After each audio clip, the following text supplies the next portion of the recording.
Joined now by, and I love the sound of this, the NFC South champion, quarterback of the Carolina Panthers, Bryce Young. How does that feel?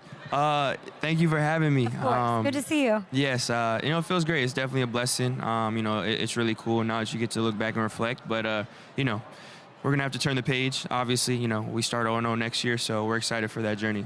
It's like you want to celebrate the accomplishment, but you were right there, right? So it's like a bit of a feeling how to get over that, how to keep the momentum. How hard is it to keep the momentum I guess I'll ask you this, from last year to this year? Yeah. Because you guys did that. You went into the offseason crushing, started strong. So I feel like we can just apply that math to 2026. Yeah, it's definitely it's a challenge for sure. I think that's the beauty of the league. It's the best of the best. Everyone's obviously trying to grow upon next year. For the most part, really all but one team is gonna feel like they have something to prove the next year. So it's just us trying to find our best. We try to take it day by day, week by week. Obviously, there's still a lot more. Before we start the process, still filling out the team, all that stuff. So, but when that time does come, it's just trying to be where our feet are and continue to grow. When you win the division, you're no longer slept on. You're no longer, I don't know if the Panthers can, it's the Panthers. I feel like that might change a little bit. You might get even a better punch from other teams. Do you feel that way? A little bit more the hunted? Yeah, I think everyone kind of knows in the league, it's any given Sunday. You have to bring your best every single week. We know that for sure.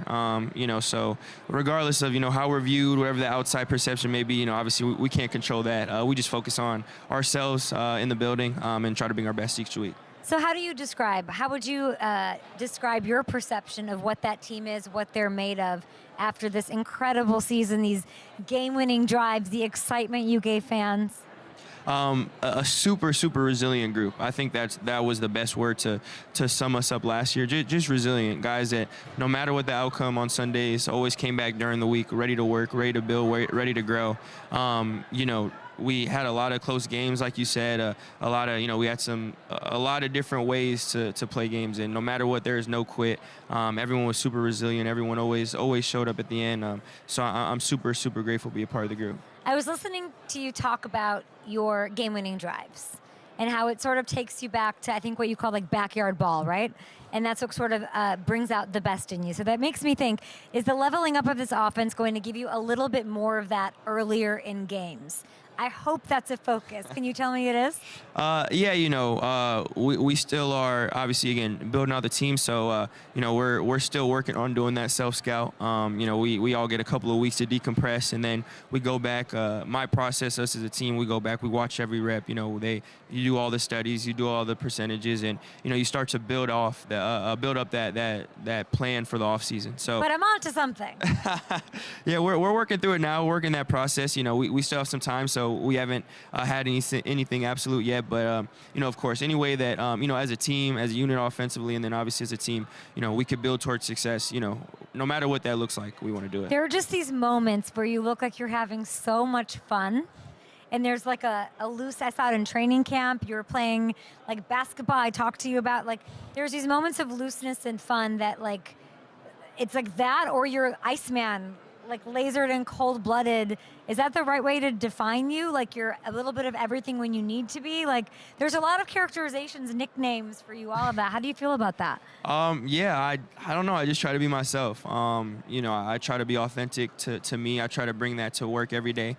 And whether it's camp, whether it's a random Thursday on, week 15, whatever it may be, I try to make sure I'm consistent. I try to be whatever the team needs me to be as a leader, as a quarterback.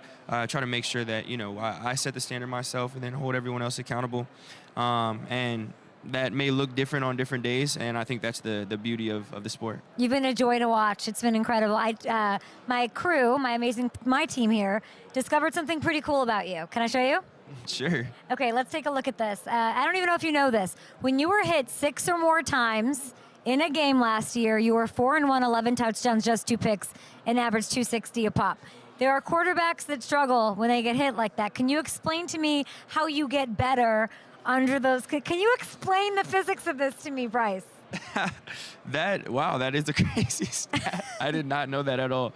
I don't know. But you do. You have to know. Yeah, I'm not gonna lie.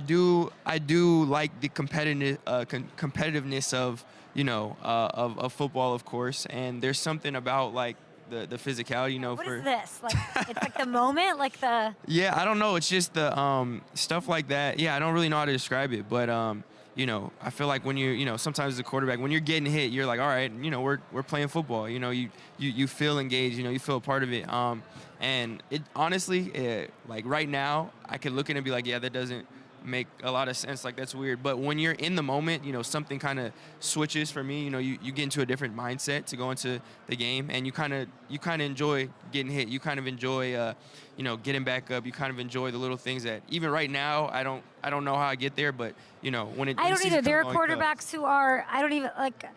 Have won hardware in a big way in this league. They get hit 6 or more times. It does not happen. I will not name names. Am I to under like? If I'm to think, when is Bryce Young having the most fun out there? It's when you're when you're getting beat up out. Is that like a fair thing? I wouldn't say that's the most fun. Okay. But yeah, it's up there. I've said it before. It's weird. It's like one of the best feelings you could have in football is like, you make a throw, you get hit, and you can't see, and you have to go off of the crowd to tell how it went. So if you're at home and the crowd goes crazy, it was a good throw. And then if really even more fun when you're on the road and it's a dead silence and you can't see what's going on. So you have to. That's one of like I feel like it's one of the things you really can only experience if you play the position. That's one of the most one of my favorite parts about the sport. So. Yeah, I guess definitely some joy. So that's the moment you're having the most fun, silencing a crowd or hearing your own. Can you talk to me a little bit about the Panthers fan base this year specifically? Last year, incredible finish. What a story. And then this year, it was just incredible games, like beautiful football, and so much to be excited about. How much is that fan base growth? How much of that have you felt personally? Yeah, I've been super grateful for the fan base, for them to come out and support. For us, it means a ton. We work for the community. We want to make sure we're going out and representing the Carolinas the best we can, and for them to show up and support. Just like you said, that the playoff game we had at home, it was a ton of fun. It was an electric environment. That was something that was really cool to see, really cool to be a part of. And you kind of start to see it. It made a real difference in a lot of games that we had. That crowd, people coming out and supporting. And obviously it's on Sundays. It means so much. But even throughout the week and just throughout the year, feeling that support from the Carolinas, from the community, whenever you're out, whenever you're doing something, engaged and hearing, kind of feeling the buzz. We're super grateful for that. We don't take it for granted. And then, it's on us to make sure that we make that consistent and we make sure that we're, giving the Carolinas that experience. That graphic you saw about I'm going to just clip that off and send it to Dan. Like, I think I have Dan's number. Email, I think. I can send it his way. How are the extension talks going? Yeah, I always leave that up to the best agent in the business. Exactly, I leave that up to my agent. To that stuff. That stuff's out of my control. But I'm super grateful for the Carolinas. I'm super grateful for the Panthers organization. I love Carolina. I've learned for that to be home for me now. I love the building. I love the people around me. I let God and the people upstairs handle all that stuff. But I'm grateful to be a Panther. You also love basketball. All those things you love, and then there's basketball. You're an NBA guy. Go Lakers. I feel like Mr. Morgan has gotten you a basketball roster of sorts. Take a look at these guys. These are some big three over here. I want you to give me an NBA comp, past or present, for each of your skyscrapers here. And let's start with a friend of the show, Teteroa McMillan. What a year he had. That's a tough one. Who's his NBA comp? I don't know. 6'5". I don't know. Yeah, definitely definitely someone in the perimeter, high flyer. That's a good one. Hamilton, you got any options for him? Who's the? Vince Carter's a great one. Yeah, being able to play, just being so fluid at that size. Someone that's, because of that, I'll say Shea, because Shea's someone that when you watch play, he moves like a guard, and you would think like, you'd think he is small, and I think he's 6'6", and it's like you wouldn't tell by how fluid he can move. So because of that, I'll say Shea. How about the star of honors last night? He was running around with a microphone, Xavier Legette. Yeah. Who's his NBA comp? Gotta go like just like I'll go like a LeBron. These are the hardest crazy questions. Yeah, I know. These are I'm blowing your mind. I love this.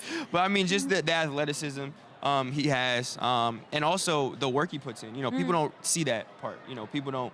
Obviously, you see Sundays, but how much great energy he brings, how much positive he brings every single day. He's someone who's a super competitor. He's always working at out the details during the week. We're always having conversations about things. He works super hard, and then just the athleticism he plays with, how big he's able to play with, being able to move so fast. You know, so that's why. And then Coker. Jalen Coker, Holy Cross fame. I'll go like Russell Westbrook, someone who could do it all. Like, you know, someone, you know, obviously Russ with all the triple doubles, he's super dynamic. You know, Jalen, super athletic, can jump out the gym, does so much for us. Pass game, run game, super versatile. I'm doing a lot better at this than I thought. I didn't really believe in myself before this. When did you start? When did you start to really, like, you trust Coker just kept getting the ball? When did that start? Like, when was the moment that you kind of?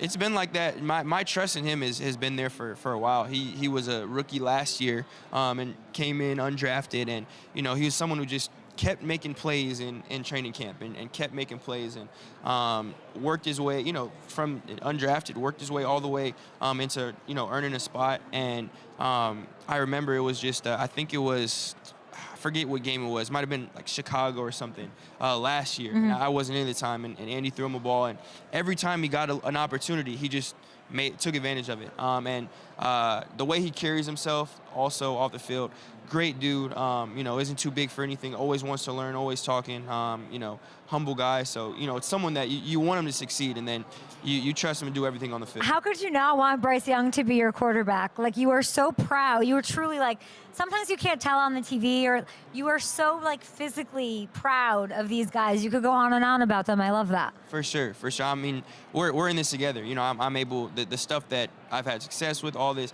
it's definitely not just me. I have a great group of guys around me. It's super cool, you know, especially, you know, those guys, all the guys on the team, just to see the work that they put in.